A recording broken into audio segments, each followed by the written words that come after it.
Ah, já recebeu. Boa noite, sejam bem-vindas e bem-vindos a mais um culto oficial da nossa igreja. Vou botar o fone aqui. Vocês me ouvem bem? Sim? Sim. Oi, Kel, tudo bem? Oi, meu bem. Estamos te ouvindo. Beleza. Bom, hoje é um dia bastante especial, dia da mulher negra, latino-americana e caribenha. Hoje... Oi, Michael, você tá me devendo uma conversa, mano. É sim, minha Thaís. Olha, Thaís, eu voltei a trabalhar, mulher. ai, meu Deus.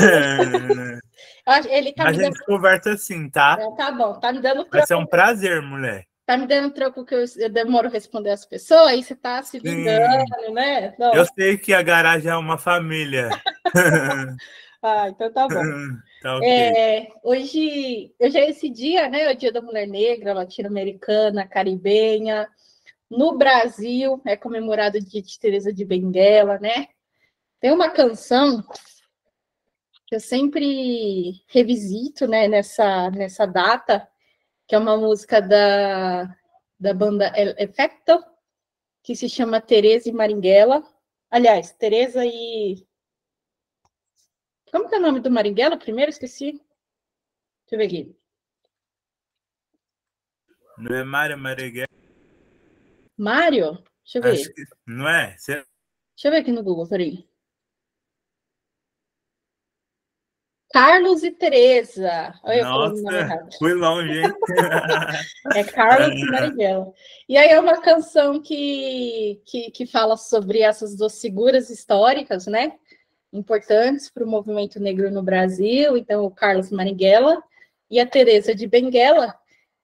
E aí a canção, depois eu vou até deixar aqui no chat para vocês ouvirem, é uma canção que fala sobre as duas personalidades. E aí ela fala assim: tu tem que lembrar com orgulho, no dia 25 de julho, que é hoje, que é a data da Teresa, depois tem a data do Marighella, que é 24 de novembro, 24 de novembro, alguma coisa. E a ponte da canção, né, ela fica repetindo uma frase que diz assim, vou abrir aqui, que é muito linda,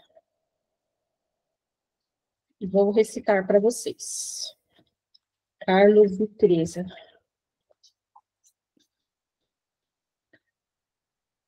Ó, mas tu tem que lembrar com orgulho, outro tem que lembrar com orgulho, 25 do mês de julho, 25 do mês de julho. A força que enfrenta o medo, a força que enfrenta o medo, pendendo de um arvoredo. Falando da Teresa. O teu nome há de ecoar no condomínio e na favela, o teu nome há de ecoar na avenida e na viela, o teu nome há de ecoar que eu vou levar na cidade, no campo, na rua ou na cela, o teu nome há de ecoar. Eu não sei se todo mundo conhece, né, a história da Teresa de Benguela.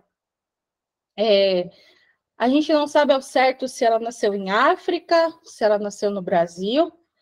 Esse sobrenome, entre aspas, né, sugere que ela veio de África. E ela liderou por muito tempo um quilombo ali no Quariterê, na região do Mato Grosso. E o que acontece? Acho que não sei se todo mundo conhece a dinâmica dos quilombos, né? Como precisavam ser fortalezas, locais equipados de um certo grupo militar, né? Para fazer a defesa do lugar. Então, sempre eram locais que exigiam muita administração, né? Eram locais que exigiam um pensamento estratégico e tal. E tal como foi o Quilombo de Palmares, né, na liderança de Zumbi, de Dandara, do Gangazumba, o Quilombo do Quariterê também resistiu por muito tempo, né, com a liderança da Teresa de Benguela, por muitos anos. E aí, o que é legal? Quando a gente vai ler tanto a história da Teresa, como a história de outros quilombos, tal qual o de Palmares, que eu citei, é bastante triste que a gente tem poucas fontes históricas produzidas pelo próprio grupo. A maioria das fontes que a gente tem para estudar essas experiências, elas partem de fontes portuguesas ou brasileiras, mas da elite branca que comandava o Brasil. E aí é triste por isso. Todas as fontes que a gente tem, elas passam pelo filtro do poder estabelecido, né, do império, enfim, da monarquia do império aqui do Brasil. Só que é exatamente por isso que eu acho que essa canção ela é tão simbólica e ela é tão bonita, por causa dessa frase que ela diz: o teu nome há de ecoar, porque eu vou levar. Quando a gente fala de uma história oral, uma história ancestral, uma coisa que não ficou registrada em livros ou na cultura material, ou quando foi registrado, né, já passou pelo filtro de outras pessoas, então, ou pelo filtro de uma galera que estava disputando aquela memória, como no caso de Jesus, os textos bíblicos, ou pelo filtro de uma coroa portuguesa, né, de inimigos daquele povo, a gente precisa compreender a mensagem que está por trás daquilo, sabe? A mensagem que excede o papel, a mensagem que excede a letra. E eu acho que isso é o que há de mais belo na tradição oral, que é isso. Um nome que a gente consegue levar, apesar de todo o poder institucional contra, sabe? Então, dá para a gente falar sobre o nome de Jesus, dá para a gente falar sobre o nome de Teresa de Benguela, dá para falar do nome do Carlos Marighella. O que eu quero trazer com essa mensagem não é a ideia de que a gente vai levar o nome de uma pessoa, mas que a gente vai levar uma ideia, que a gente vai levar uma força de luta, uma força de resistência, uma esperança de uma possibilidade de algo que pode ser diferente. Porque os quilombos nada mais foram do que isso. Diante de um sistema escravocrata, imperial, colonial, sabe, que extraía a força de trabalho daquelas pessoas, sem promover nada em troca, pelo contrário, lhes tirando a dignidade, lhes tirando a sua humanidade, aquelas pessoas lutavam de forma com que eles conseguiam viver um outro universo possível, sabe? Enquanto aquele grande sistema horroroso, de fato, não se desfazia. É muito linda essa experiência dos quilombos, porque elas uniam negros nascidos em África, negros nascidos no Brasil, indígenas, pessoas miscigenadas, e era esse mundo possível, mundo melhor possível, dentro daquele mundo bem horroroso. E eu acho que o que a gente precisa levar adiante, como diz a canção, né? Fazer com que esse nome ecoe e chegue, porque nós o levaremos um nome de esperança, sabe? Um nome desse futuro possível, desse anseio possível, mas não só no futuro, gente. Estava conversando com o Bruno agora, não sei se o Bruno está aí. Acho que não. Mas é isso, a gente parar um pouco com essa ideia de o mundo é o que eu quero construir. Quando o mundo perfeito for, vai funcionar desse jeito. Não. Se a gente está reunido pensando nesse nome, nessa esperança, nessa realidade, a gente tem que começar a praticar aqui. Então, bora fechar esse acordo? Vamos fazer o possível para fazer uma vida de mais dignidade para as pessoas, através do nome de Jesus, através do nome da liberdade, através do nome da equidade, aqui e agora. Vamos começar por nós e fazendo da forma que a gente consegue. Acho que essa é a mensagem mais legal e engrandecedora que traz a gente resgatar o nome de pessoas tão importantes como a Teresa de Benguela. A Teresa, ela viveu a vida dela, tal como Jesus, não escreveu uma palavra, sabe? A gente não sabe quem era a família, a gente não sabe qual era a procedência, a gente sabe poucas coisas historicamente. Mas foi uma vida que deixou resultados que a gente colhe até hoje. E aí é muito louco a gente parar para pensar que a gente está lutando hoje por coisas que Jesus lutou e reivindicou há 2000 anos atrás. E a gente ainda está lutando hoje por coisas que a Teresa de Benguela reivindicou há 200 anos atrás, 100 anos atrás. Talvez a gente faleça, a gente parta dessa vida, faça a nossa passagem, e o nosso filho, o nosso neto, se o Brasil não acabar em 2050, ainda vai ficar lutando pelas próprias coisas. Mas acho que o mais importante de fazer ecoar esse nome e fazer ecoar essa esperança é a gente conseguir fazer alguma coisa hoje por quem está aqui com a gente e por nós mesmos. Beleza? Muito obrigada. Queria saber se tem algum visitante ou alguma visitante, alguém que está entrando hoje pela primeira vez. Se tivesse, manifeste, por favor, para a gente falar, seja bem-vindo aqui no chat. Por favor, se tiver alguém. Boa noite, estou pela primeira vez por aqui. Vinícius, eu estou olhando a sua foto. Você parece muito aquele ator que faz a Rita Von Hunt, não é, gente? Olha aí a fotinha dele. Não parece? Ou não? Estou viajando. Eu não enxergo. Não enxerga? Como que é o nome dele? Eu não sei, só sei o nome da Rita. Parece você, Vinícius. Gostei de ti. Seja bem-vindo. Vamos ouvir uma música? Ah, Rita Von Hunt, o Guilherme. O Guilherme lá. Guilherme, isso. Foi no drag. Ai, meu Deus. Não, a foto bonita. Parabéns. Vamos ouvir, deixa eu ver quem tá por aí. Vivi já chegou? Se a Vivi não chegou. Ó, o Bruno aí. Oi, Bruno. Vamos ouvir, então, o pastor Rafa, já que ele está por aí. E aí, se você quiser falar, pastor Rafa, rapidinho, sobre essa música, e a Sara já solta para a gente. Oi, gente, boa noite, tudo bem? Eu estou aqui na casa da minha mãe hoje, então não estou meio fora do meu habitat comum. Mas, assim, sobre a música, foi bem difícil hoje, viu, gravar. Eu tentei de várias formas, meu celular não funcionou, disse que estava cheio, eu tentei esvaziar ele, não dava certo, gravei, não consegui achar nem o cabo para gravar direto no computador, então pegou som ambiente. Não foi fácil, foi bem difícil. Se eu ainda fosse crente daquelas lá, eu ia falar que o inimigo tentou de todas as formas.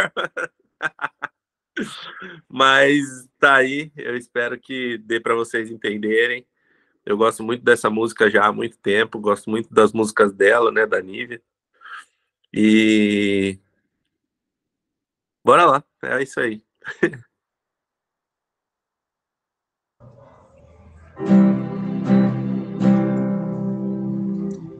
Rio de Deus, flua pelas ruas. Rio de Deus, flua através de mim, trazendo justiça, paz, alegria, manifestando graça, misericórdia.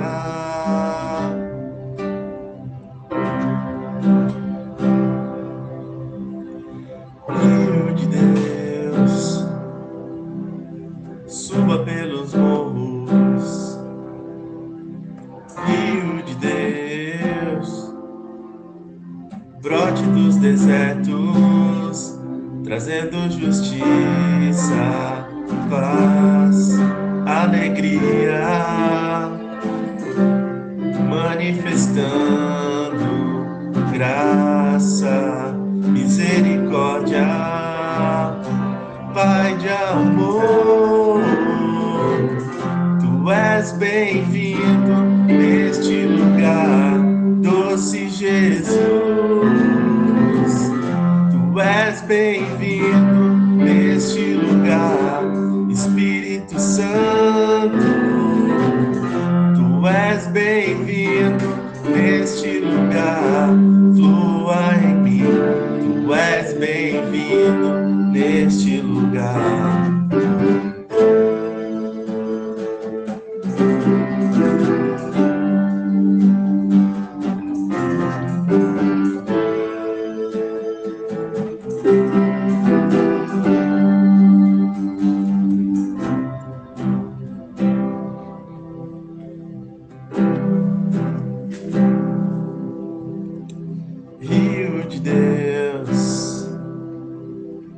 Entre pelas grades,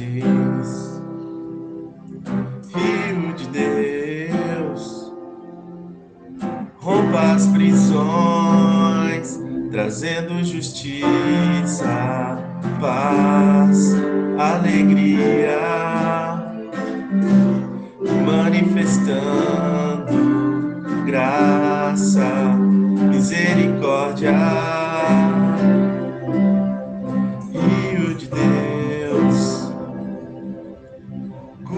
Enfermos, Rio de Deus, inunde as nações, trazendo justiça, paz, alegria,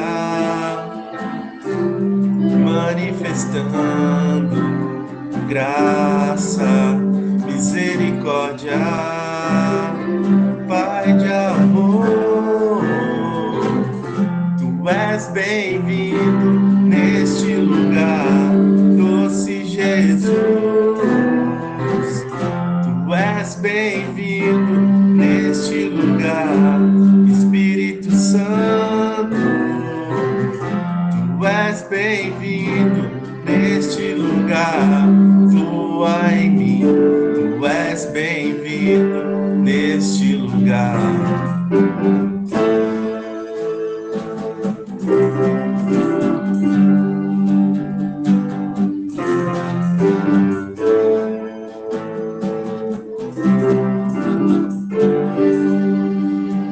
Deixa fluir o rio, rio, rio de Deus. Deixa fluir o rio, rio, rio de Deus. Deixa fluir o rio, rio, rio de Deus. Deixa fluir o rio, rio, rio de Deus. Aquele que crê em mim, do seu interior fluirão rios. E aquele que tem sede, vem beber da água da vida. Aquele que crê em mim, do seu interior fluirão rios. E aquele que tem sede, vem beber da água da vida. Deixa fluir o rio, rio, rio de Deus. Deixa fluir o rio, rio, rio de Deus. Deixa fluir o rio, rio, rio de Deus. Deixa fluir o rio, rio, rio de Deus. Pai de amor, tu és bem-vindo neste lugar, doce Jesus. Tu és bem-vindo neste lugar, Espírito Santo.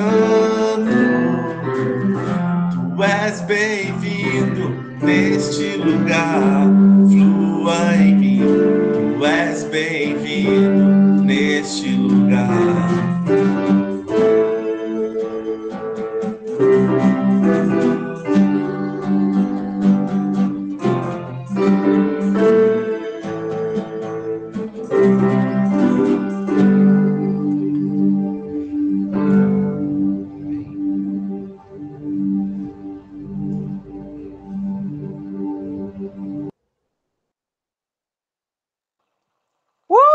Aê! Não sei se vocês separaram, era inclusive, além de multi-instrumentista, ainda haviam muitos cenários atrás, uma superprodução.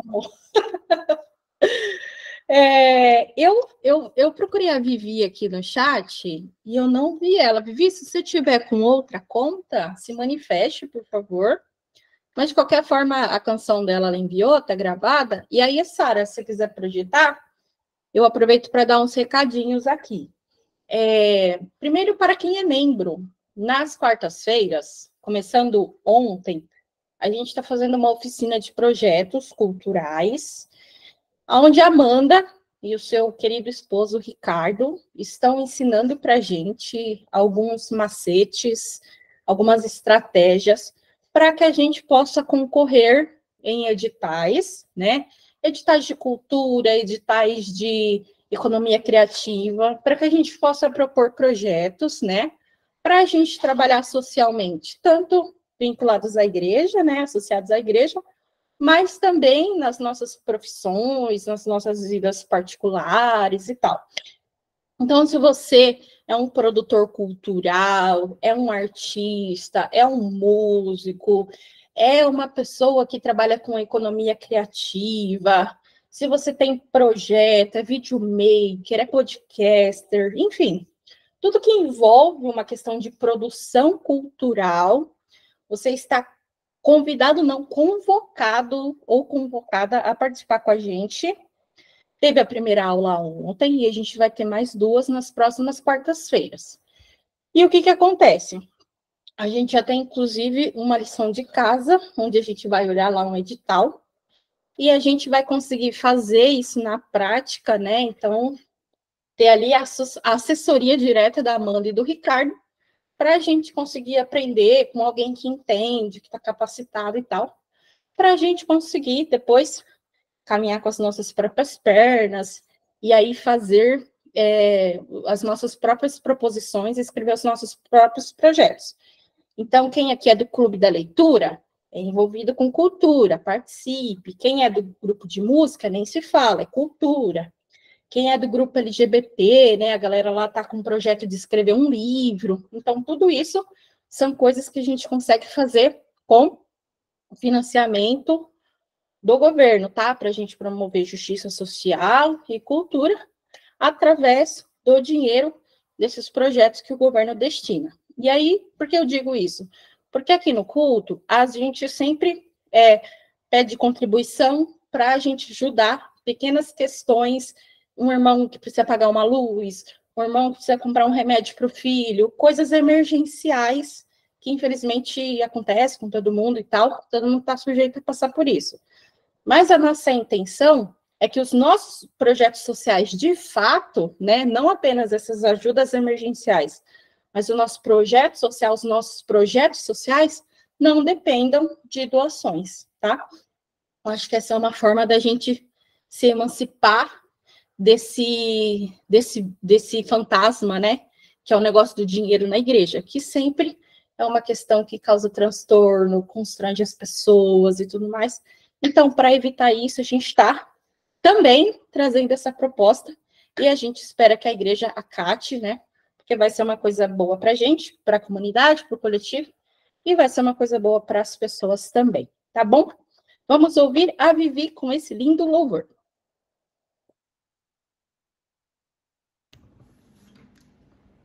Onde estou?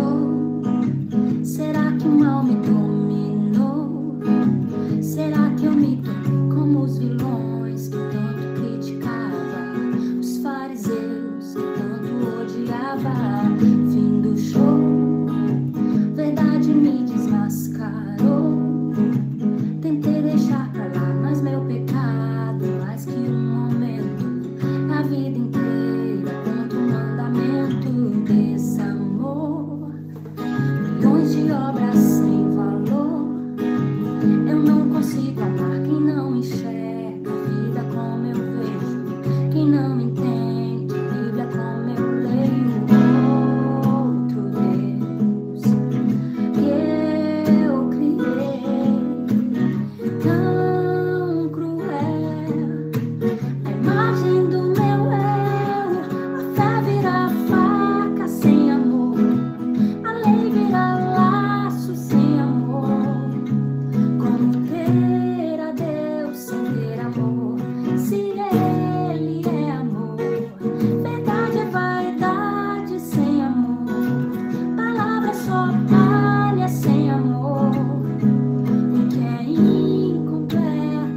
Olha. Aline, depois de uma pedrada dessa, quero ver que tu vai... Você tá maluco? Que voz é essa, cara? Vou aproveitar, então, já passar para a Aline. Aline, agora é contigo. Gente, vamos receber ela com... Não dá para bater palma, né? Que fica feio, mas com muita alegria, com muita satisfação. A gente já quer... Seja bem-vinda em nome de Jesus. Aline, já quero agradecer desde já você estar aqui. É um grande prazer, uma honra poder te receber. Você vai ter um momento agora para falar, né? O que você preparou. E aí, no final, a gente tem por costume de abrir para o pessoal também compartilhar suas impressões sobre a palavra e tudo mais. Então, esse momento é seu agora, e os demais, no final, vão ter esse também momento para interagir com a Aline, para falar o que ficou da palavra, tá bom? À vontade. Boa noite. Vocês estão me ouvindo bem? Eu queria já de antemão pedir desculpas, porque eu moro num apartamento super pequeno, esses apartamentos novos, né? Super pequeno, e as crianças estão de férias, então a quadra está pegando fogo aqui, a minha janela é bem colada, eu já rodei a casa toda e não tem nenhum lugar que fique melhor assim o som, então se às vezes vazar alguma coisa aí, vocês me perdoem.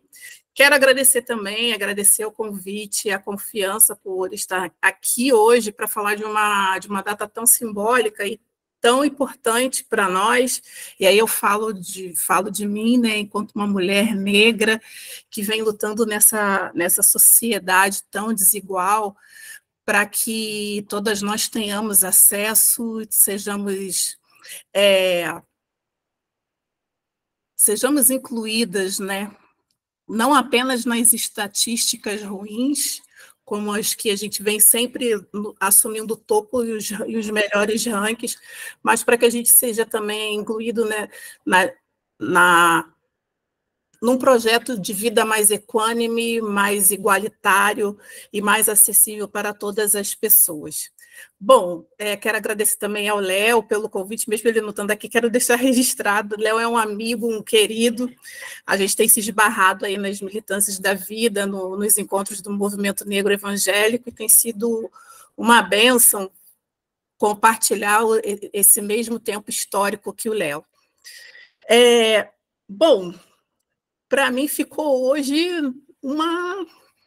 um grande desafio, né? A Thaís já chegou falando de Teresa de Benguela, já falando tudo, quebrando tudo, essa música, essas reflexões que a gente já iniciou.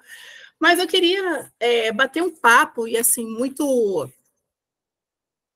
abertamente, aí a gente vai conversar um pouquinho sobre essa data, né? Sobre o 25 de julho, o Dia Internacional das Mulheres Negras, Latino-Americanas e Caribenhas, e qual a relação desse dia com o evangelho que a gente vive, né, com a prática do evangelho do Cristo de Nazaré. Qual é a proposta desse Cristo ao nos interpelar e ao nos convidar a fazer parte desse reino? Será que tem alguma conexão essas duas coisas, né? Será que essa luta tem alguma conexão também com o evangelho? Então, eu queria já começar.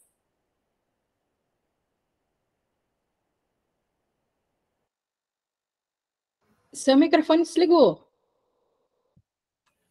Ué. Obrigada. De novo. Será que é alguma coisa aí, Sara? Tirei tudo de cima do teclado, não tem nada aqui. Bora. Aqui também não está acontecendo nada, não. Nem relei. Vamos seguir, a igreja fica em espírito de oração. Adoro, aleluia! Bom, gente, hoje pela manhã eu fui presenteada com um vídeo compartilhado pela Rede de Mulheres Negras Evangélicas, que eu também faço parte. E ali, uma das senhoras que são membro, fundadora, se é que a gente pode falar assim, né, que estavam naquele encontro feminista que teve lá em Buenos Aires, né, um encontro das feministas em Buenos Aires, e ela narra como é que surgiu a ideia do dia 25. E ela diz que estava lá, e a gente, enquanto pessoa preta, né, eu acho que essa centelha de África que arde em nós, a gente tem essa coisa de aquilombar, né? E ela foi logo se juntar com as pessoas pretas que estavam lá também, as mulheres pretas, e aí, quando viu, era uma de cada nação diferente, todas falando da mesma coisa, do que podia ser feito, da necessidade de uma luta mais veemente para a inclusão e para a melhoria da qualidade de vida das mulheres negras. E aí elas pensaram, por que não fazermos, então, algo grande, um encontro que junte essas mulheres, né? E aí elas pensaram nas mulheres latino-americanas. E eu acho que foi genial, porque a gente compartilha desse mesmo histórico de colonização tão desumanizante, tão violento, né? A América Latina, né? Ou a Améfrica, como gostava de chamar a Lélia Gonzalez, a Améfrica passou por essa experiência de dor, que é uma grande fratura na história da humanidade, que a Marimbani também chama de Maafa, que foi esse processo de holocausto do povo negro. Eu não gosto muito dessa palavra holocausto, mas Marimbani, quando ela quando ela cunha esse termo, ela chama assim de holocausto do povo negro, e aí então os nossos ancestrais eles foram arrancados de África. É bom lembrar que a história do povo preto e a história das mulheres negras, ela não se resume à escravidão, muito pelo contrário. As mulheres negras elas tinham uma história antes de serem arrancadas, sequestradas, jogadas num navio tombeiro, chegarem aqui, passarem por todas essas mazelas. É uma história de rainhas, de grandes potências, de mulheres fortes, que estavam na sua terra, no seu continente mãe, e que foram arrancadas violentamente de lá. Então, eu acho muito genial quando elas pensam nisso, e aí o nome dessa senhora é Ilinete Inaldete. Dona Inaldete Pinheiro. Depois vocês deem um pulinho lá no Instagram da rede que elas postaram lá. E aí a dona Inaldete ela fala o seguinte, ela fala que as irmãs estadunidenses já estavam num estágio muito mais avançado de luta e de autocompreensão, e que isso precisava ser algo que fosse também do povo latino-americano, das mulheres latino-americanas. Então, por isso, elas decidem fazer. Então, elas se reúnem na República Dominicana, e aí, no final desse grande congresso, elas assinam um documento intitulando o dia 25 de julho como Dia Internacional da Mulher Negra Latino-Americana e Caribenha. Então, eu acho muito legal a gente ter conhecimento e poder ver, né, uma mais velha nossa aí contando, narrando essa história, a potência dessa história e como o pensamento mais à frente, né, pensando nessas similaridades, né, na maneira com a qual fomos forjadas, talvez deformadas nesse processo de colonização desumanizante, mas resistindo. E aí, diante dessas similaridades, elas se aquilombam e criam essa data.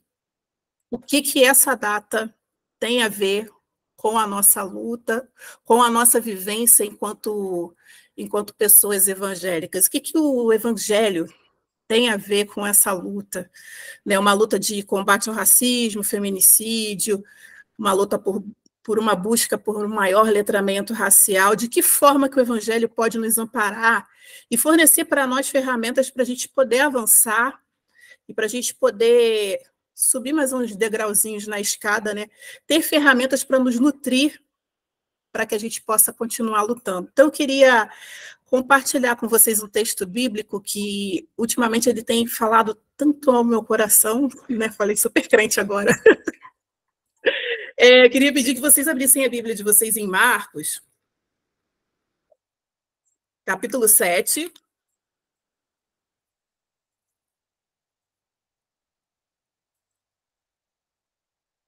do 24 em diante.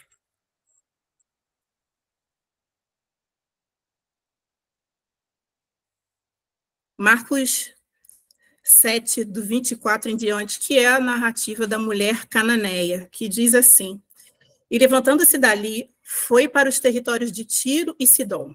E entrando numa casa, queria que ninguém o soubesse, mas não pôde esconder-se, porque uma mulher, cuja filha tinha um espírito imundo, ouvindo falar dele, foi e lançou-se aos seus pés. E a mulher era grega, Ciro-fenícia de nação, e rogava-lhe que expulsasse de sua filha o demônio. Mas Jesus disse-lhe: Deixa primeiro saciar os filhos, porque não convém tomar o pão dos filhos e lançá-lo aos cachorrinhos. Ela, porém, respondeu e disse: Sim, Senhor, mas também os cachorrinhos comem debaixo da mesa as migalhas dos filhos. Então ele disse: Por essa palavra, vai, o demônio já saiu da tua filha. E indo ela para casa, achou a filha deitada sobre a cama, pois o demônio já tinha saído. Muito bem. A gente tem aqui um texto belíssimo de uma mulher cananeia. E aí, de acordo com aquilo que a teologia nos ensina, existia essa divisão entre puros e impuros, entre judeus e pagãos. E os cananeus, eles enquadravam-se nessa categoria de pagãos. E é muito interessante que a gente vê Jesus rompendo uma barreira geográfica e saindo de um território familiar, que era o território judeu, para ir para um território pagão.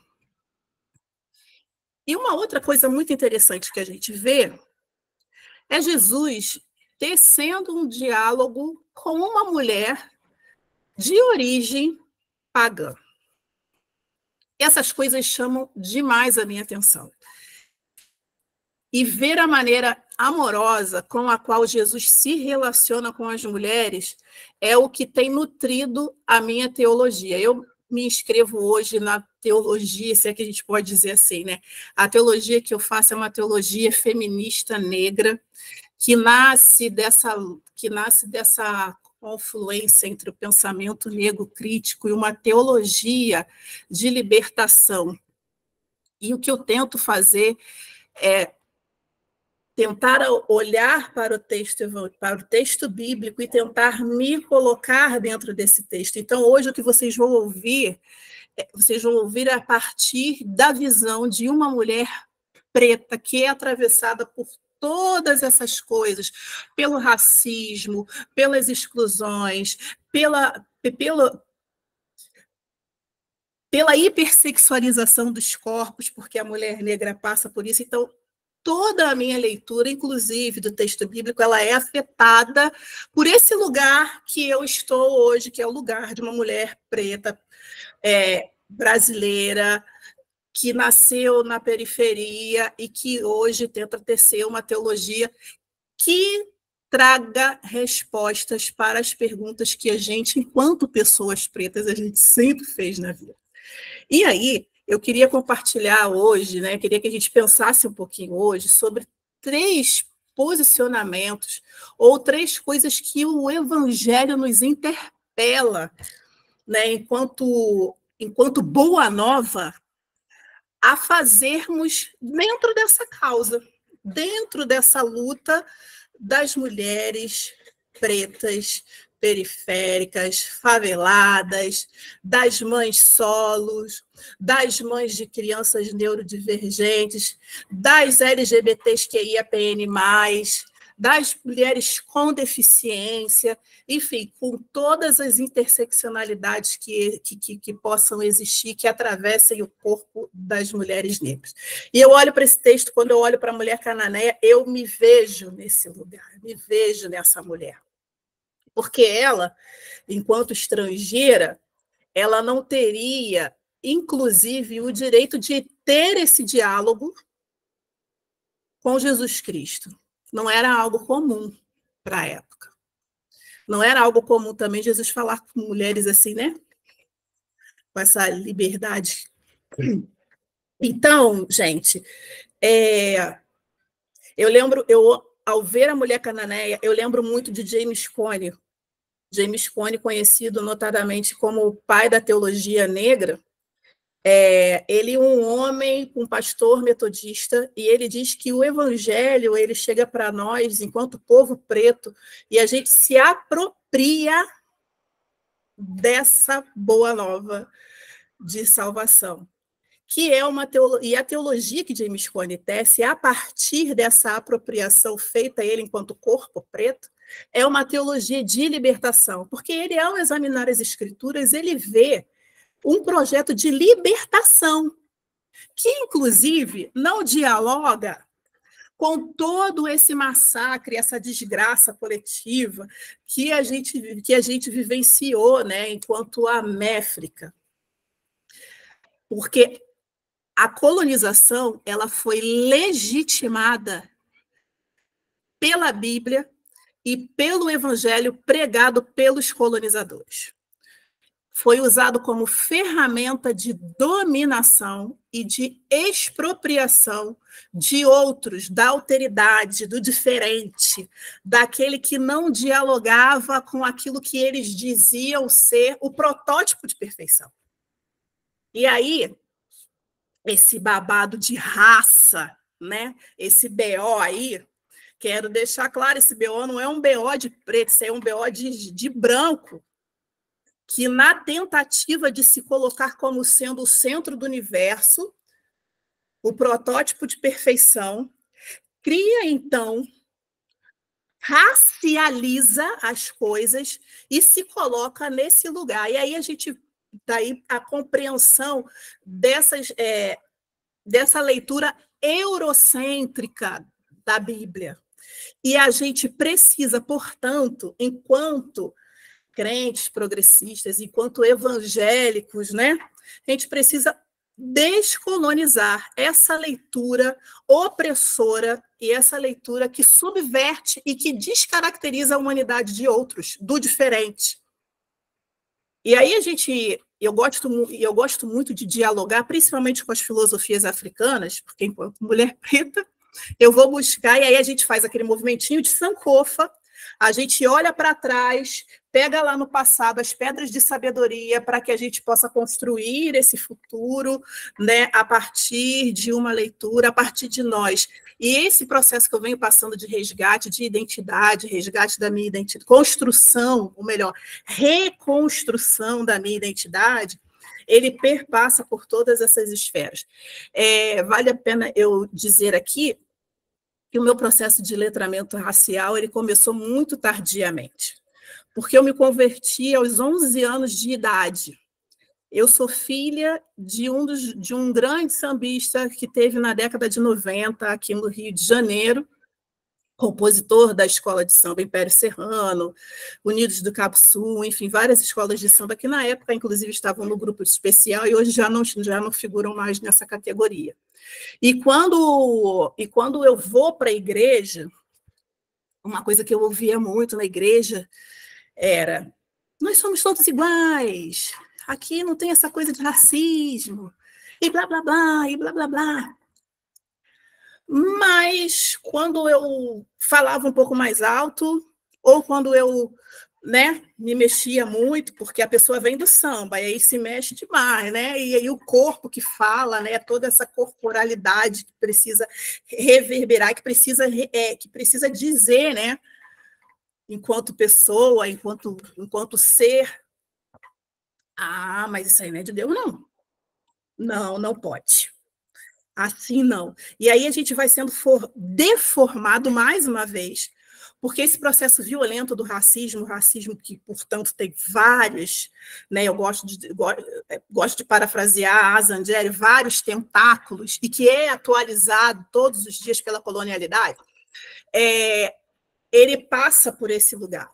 E aí a igreja vai te colocando dentro de uma forma, uma roupa emprestada que não cabe para você, aí você vai sempre se sentindo muito estranho. E aí você vai vendo que o microfone nunca chega na sua mão, que quando você quer falar alguma coisa, você é cerceado, que quando você fala contra aquilo que é senso comum dentro da igreja, você é endemoniado, você está fora da visão, né? E todas essas outras coisas que a gente já está careca de saber e que ferem em nome de um Deus terrorista, né? Em nome de um Deus opressor, que não tem nada a ver com o Cristo amoroso de Nazaré. E aí, a gente, voltando aqui para o texto, a gente vê que esse Cristo de Nazaré, ele rompe fronteiras, porque ele sai da sua terra natal, ele vai para uma terra pagã, um babado que não podia nem dialogar com essa galera, né? De acordo com a lei, melhor não falar, não pode falar, e blá, blá, blá, e ele vai para lá, e aí ele ouve o grito de uma mulher que, conforme eu falei para vocês, né, que eu gosto de falar, vocês veem que eu gesticulo muito, que eu me mexo muito, eu me remexo muito, uma mulher que, quando chega na presença de Jesus, ela já se lança, ela não só fala com a voz dela, mas fala com o corpo, se jogando na presença de Jesus e pedindo para ele, para que ele cure a filha dela. A gente sabe que essa questão das curas, dos exorcismos praticados por Jesus, eles são também para reafirmar esse caráter libertador do Cristo de Nazaré. E aí, então, Jesus tem uma palavra dura para essa mulher. O Jesus que rompe barreiras está botando uma outra barreira. Que negócio é esse?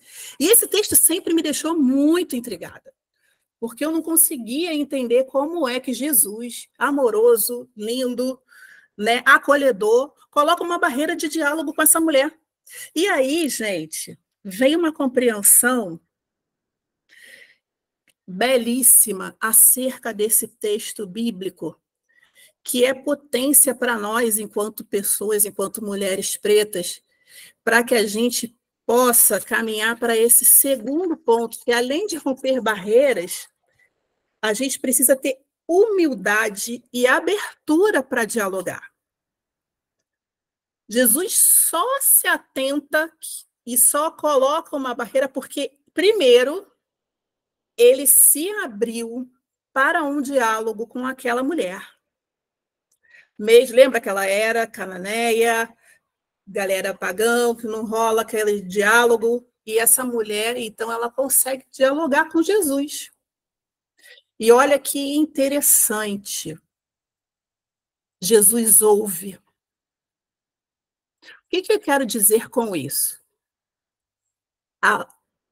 O caráter de Jesus é pluriversal. Eu não gosto muito dessa palavra universalidade, porque conota muito esse lugar, né, que a gente coloca tudo que é euro-estadunidense. E Jesus vem mostrar para a gente um caráter pluriversal, um amor coletivo, de ser com todas as pessoas. Permitir que aquela mulher fale é permitir que mulheres como eu tenham o direito de se expressar e de falar onde quiser, quando quiser e como quiser. E eu acolhi essa palavra no meu coração e isso trouxe para mim um refrigério. Porque agora eu posso dar as minhas gargalhadas altas, eu posso falar alto, porque, cara, Jesus comigo, eu posso ser quem eu sou. E isso faz parte também do meu processo de reconstrução de identidade. Lembra que eu falei, quando a desgraça coletiva amarra a gente é lançada aqui? Quem não morre de banzo, minha filha, fica com problemas psicológicos, psiquiátricos brabões e que tem que correr para pedir ajuda, porque não é fácil. O racismo é tão perverso que o racismo ele nos atravessa de uma forma que ele traumatiza, ele desumaniza, e ele faz com que a gente acredite que a gente habita para sempre num não lugar e que a gente nunca vai se achar. Então, resgatar essa identidade enquanto mulher preta, fazer esse movimento que essas irmãs começaram lá naquele congresso de feministas em Buenos Aires e que foram lá para depois para a República Dominicana, é um movimento de libertação do nosso eu deformado, para nos apropriarmos do nosso eu curado. É uma transformação de dentro. É uma transformação, uma metanoia, né? É uma transformação de mente. É ver a vida com as lentes do Cristo de Nazaré, o periférico, preto, pobre, que ama, inclui, devolve dignidade e que pega o microfone e coloca na minha mão e diz assim, fala, Aline, pode falar, porque eu estou aqui para te ouvir. Gente, isso é muito potente. E ouvir isso do Cristo de Nazaré enquanto uma pessoa preta é lindo demais.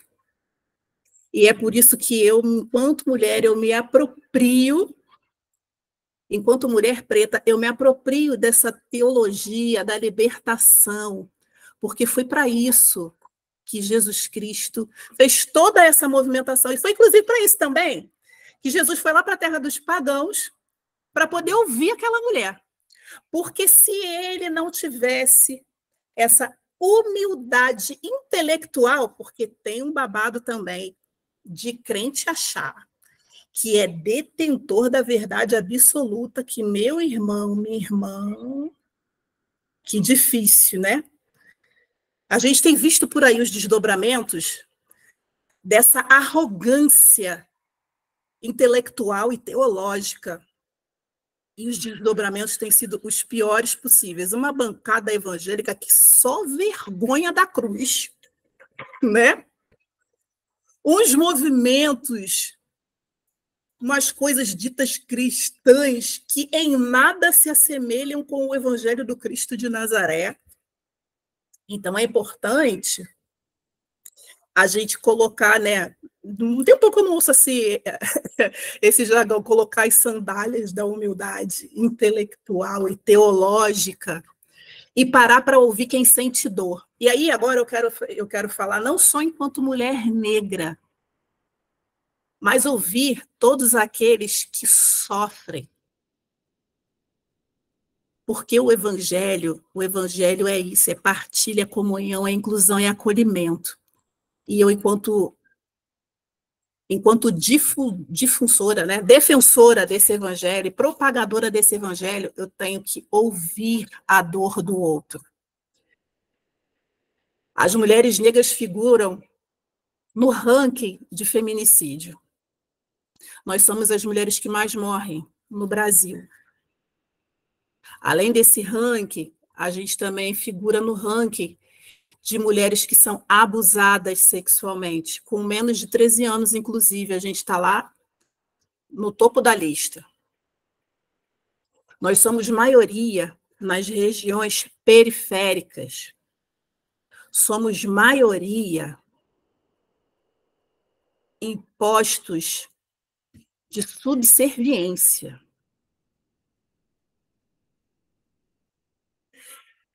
E isso diz muito sobre o caráter pedagógico que a igreja tem assumido nos últimos tempos. Porque se a igreja não recalcular a rota e não olhar para esses grupos minorizados de modo a incluí-los nessa dinâmica, nós seguiremos ocupando esses rankings. E aí, olha só que engraçado, né? Esses dias eu vi que no estado de São Paulo, as mulheres negras são maioria nas igrejas evangélicas. A conta não está fechando. O que está acontecendo? Que somos maioria dentro das igrejas, mas a gente continua morrendo. A gente continua apanhando. A gente continua sendo abusada. A gente continua em postos de subserviência. A gente continua sendo desumanizada. Os nossos corpos continuam sendo objetificados. nós continuamos sendo subalternizadas. Esse dia 25 é, portanto, um tempo oportuno para nós, enquanto evangélicos, para revermos o nosso lugar no mundo, no aqui e agora dessa história, e avaliarmos o quão missiológico nós temos sido, né? O evangelho é um evangelho de missão. E qual é a nossa missão?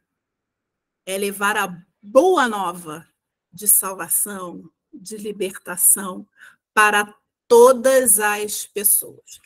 Mas a gente tem perdido muito tempo preocupado com a sexualidade do outro, com o tanto que o outro gasta na rua, com o tanto que o outro fala, com o jeito que o outro fala, com quem o outro fala, como o outro fala, e a gente não tem se ocupado da coisa principal, que é difundir e propagar essa libertação que Jesus Cristo nos interpela e nos convida a fazer. E foi isso que Jesus fez com essa mulher. Na humildade pedagógica, na humildade intelectual e teológica, Jesus, lembra que Jesus foi aquele que com 12 anos a galera parava para ficar ouvindo Jesus falar, porque Jesus falava com propriedade de todas as coisas, sabia a Torá, lia tudo de cabo a rabo, já sabia, dominava todas as coisas. Jesus, esse cara, ele se coloca numa condição de humildade para aprender com uma mulher pagã. A gente precisa aprender com o nosso mestre. E só assim é que a nossa mudança de atitude, enquanto igreja do Senhor, chegará. Nos versículos 27, do 27 ao 29, ele diz assim: deixa primeiro saciar os filhos, porque não convém tomar o pão dos filhos e lançá-lo aos cachorrinhos. E ela respondeu: sim, Senhor, mas também os cachorrinhos comem debaixo da mesa as migalhas dos filhos. Então, ele lhe disse: por essa palavra, vai, o demônio saiu da tua filha. Foi essa atitude dessa mulher que subverte uma lógica. E aí, preste atenção, porque quem geralmente colocava as pessoas nessa situação, nessas enrascadas, era Jesus, né? Quando interrogado pelos fariseus, que aí Jesus vinha e lançava, né, uma maneira mais amorosa, inclusive, de olhar, examinar as escrituras. E aí vem essa mulher, estrangeirona, dando lição para Jesus. Ensinando a Jesus a pluriversalidade do caráter missiológico dele. Jesus é para todos e para todas. Jesus é para todo mundo que quiser, é para todo mundo que se achegar. E nós não temos o direito de impedir que as pessoas cheguem até Jesus. Nós não temos esse direito de lançar pessoas no fogo do inferno se Jesus está abraçando e acolhendo essas pessoas. Eu me lembro que eu fui bancária por muitos anos, eu fui bancária por quase 15 anos. E eu me lembro que eu trabalhei com um rapaz que ele amava muito a Jesus. Mas um dia, enquanto a gente estava almoçando na cozinha da agência, ele virou para mim e falou assim: viu, que demônio é esse? Que a Universal não expulsa. Aí ele foi falando o nome de todas as igrejas que ele já tinha passado na vida, porque ele, enquanto um homem homossexual e que amava Jesus, ele não conseguia congregar. E aí aquele momento para mim foi tipo esse momento de Jesus, de você parar, colocar as sandalinhas da humildade. E a única coisa que eu disse para ele é: Jesus ama você. Nutra o seu relacionamento com ele, porque o seu relacionamento com ele independe das 4 paredes do templo. Ele acolhe você. E ele se importa com você. Mas hoje a gente quer tacar todo mundo no inferno. Não tem a mesma posição, não tem a mesma posição ideológica, filosófica, teológica, blá, blá, blá. Enviado de Satanás, queime no fogo do inferno. E, cara, a gente precisa aprender muito com Jesus. A gente precisa aprender esse caráter humanizante de Jesus. A gente, enquanto mulher preta, a gente passa muito por isso, sabe? De ser demonizada por causa dos nossos corpos, de ser subjetificada por causa dos nossos corpos, de ser questionada, de não ter acessos. Mas Jesus nos ama e nos ouve. E que lindo que é isso. Ter um Deus amoroso, bondoso, que nos ama, nos ouve e que profere para nós essa palavra libertadora. Vai, o demônio já saiu da tua filha. É a mesma coisa de dizer, vai, querida, a libertação também é para você. Querida, eu agora entendi por que eu vim para cá. Eu agora entendi por que eu estou aqui. Para dizer para você que você também é parte desse grande projeto chamado Reino de Deus e que isso também é para você. Pode ir, que a tua filha está liberta. Que baita atitude dessa mulher. Ter tido a coragem de se colocar no lugar também daquela que ensina. E olha, enquanto pessoa preta, eu falo para vocês que eu já tive vários afrosurtos na vida, porque é chato pra caramba, às vezes, você falar o óbvio. É cansativo demais, sabe? É cansativo demais quando perguntam, seu cabelo era melhor alisado do que assim. É cansativo demais quando, não tem nada disso de racismo, quando você está vendo que você está sendo excluída na cara de pau. É cansativo demais quando você chega numa loja que ninguém te atende, aí chega uma branca de cabelo liso e todo mundo vai em cima dela. E eu passei por isso quando eu comecei a minha transição capilar. Eu não conhecia meu cabelo, porque com 6 anos de idade, eu virei para minha mãe e falei assim, mãe, por que o cabelo das minhas coleguinhas da escola balançam e o meu não balança? E aí eu comecei aquilo, né? Quero alisar meu cabelo para ficar igual o delas, porque eu quero balançar cabelo. E aí eu não lembrava mais como era meu cabelo. A impressão que eu tinha do meu cabelo era a que diziam que era meu cabelo. Seu cabelo é de bombril, palha de aço. Então eu achava que o meu cabelo nem fazia esses cachos aqui que vocês estão vendo, né? Eu não lembrava disso. Isso para uma criança é muito violento, sabe? É muito violento você chegar para uma criança e dizer que teu cabelo é bombril, teu cabelo é feio, você é feia.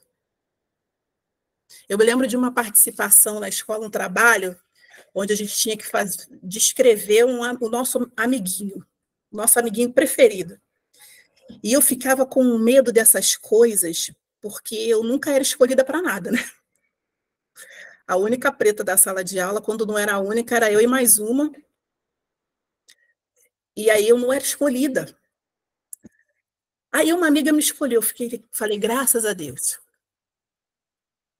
E aí, quando ela foi me descrever, ela me descreveu de um jeito que não era eu. Ela falou, a minha amiga tem lábios grossos, nariz largo.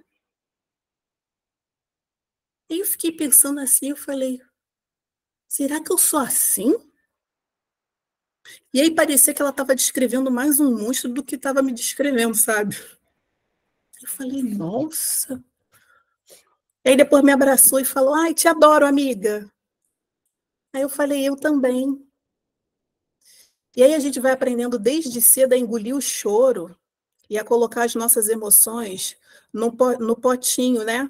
No potinho do esquecimento, que não esquece, que marca, para a gente poder pertencer. Porque a gente, enquanto ser humano e seres relacionais, a gente tem essa necessidade de conviver e de pertencer a algum grupo.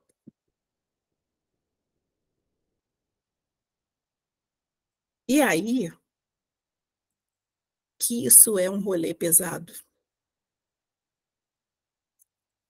Isso é demais. Eu tinha uma outra coleguinha da escola. Escola é uma máquina de moer gente, né? Preta. É uma máquina de moer gente diferente, porque criança reproduz a perversidade que ela vê dentro de casa. E criança é muito natural, né? Criança é muito espontânea. Então, eu não concordo com essa coisa de que criança é um bicho ruim, não sei o quê, que fala o que dá na cabeça. Não, criança fala o que ela vê as pessoas falando perto dela.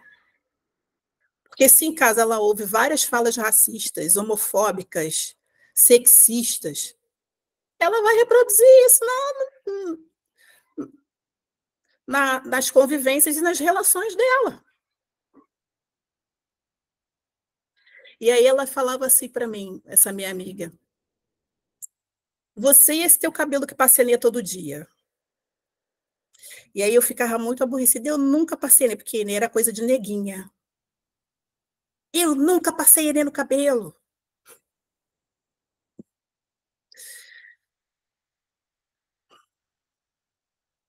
Todas essas perversidades e todas essas violências, as mulheres negras são expostas desde que nascem. E é preciso que nós, enquanto aqueles que proclamam as boas novas da salvação, da libertação, é necessário que nós, de fato, comecemos a falar sobre esse caráter terapêutico que a igreja precisa ter para acolher as pessoas. Só assim a gente vai ter essa mudança de atitude. Jesus aprendeu com aquela mulher, mas aquela mulher precisou falar.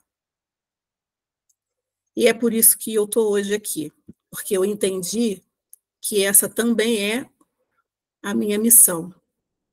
Compartilhar com as pessoas as mazelas que passamos no cotidiano e tentar trazer um pouco de lucidez, apesar de todos os afrosurtos que eu passo na vida.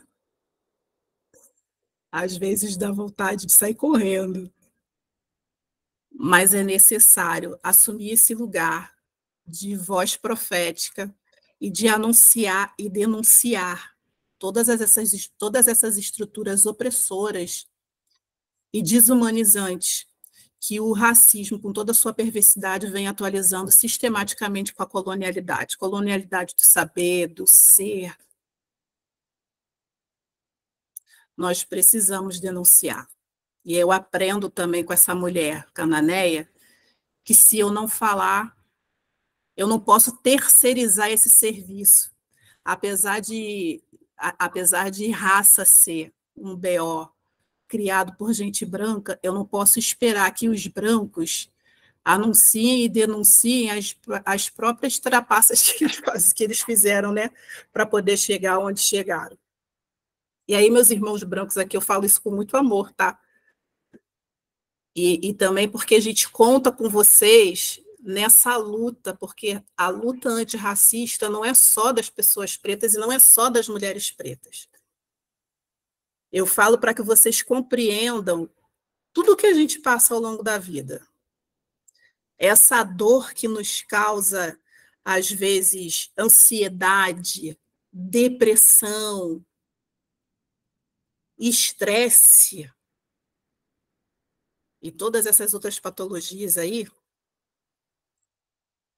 é uma dor que precisa ser acolhida. Lembra que eu falei que a igreja precisa ser um lugar de acolhimento, de acolher a dor do outro, acolher a dor da mulher preta, acolher a dor do LGBTQIAPN+, acolher a dor da pessoa com deficiência, acolher a dor da pessoa neurodivergente, acolher dores. Acolher dores. E ajudar essas pessoas, como Jesus fez com essa mulher, a alcançarem essa libertação proposta pelo Evangelho, esse Evangelho que emancipa, esse Evangelho que devolve dignidade, esse Evangelho que inclui, esse Evangelho que chama, que nos dá nome, que nos chama pelo nome.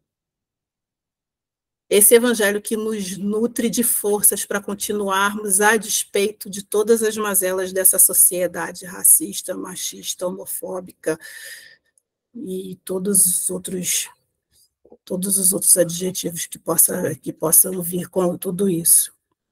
Então, eu agora me coloco aqui à disposição de vocês para ouvir dúvidas, angústias, temores, para a gente poder bater um papo, para a gente poder conversar sobre isso. E eu espero que, de alguma forma, eu tenha conseguido ajudá-los a refinar o olhar de vocês, olhando como Jesus olha e como Jesus vê, com humildade intelectual e teológica, acolhendo dores, ressignificando histórias, devolvendo dignidade. Em nome de Jesus. Amém. Amém. A gente tem mais 10 minutinhos. Eu acho que dá para a gente ouvir algumas pessoas. Mas já vi que as pessoas estão loucas para falar. Eu ia ver com vocês se hoje é possível a gente priorizar as mulheres negras. Sabe por que eu digo isso? Tudo que a Aline disse aqui hoje representa o pensamento da garagem, representa o que a gente precisa praticar. É isso. Tá desenhado, sabe? É isso, gente. Eu acho que a partir do que foi dito hoje, não dá mais para a gente errar nisso que foi dito aqui. Acabou. Sabe? Eu acho que todos nós já estamos fartos de errarmos sempre nas mesmas coisas e de extrapolarmos as coisas diante de coisas que já foram ditas, como a Aline falou, coisas que são óbvias, que estão postas. Então, eu vou apelar ao adulto que existe em nós, para que a gente possa refletir no que a Aline diz, praticar o que foi dito, e que a gente, em nome de Jesus, para falar o crentez, que a gente não erre mais nisso que foi dito. Amém? Vamos ouvir a Alessandra, a Lohane, e se mais alguém quiser levantar a mão, pode levantar. Pode ser outra pessoa também, não precisa necessariamente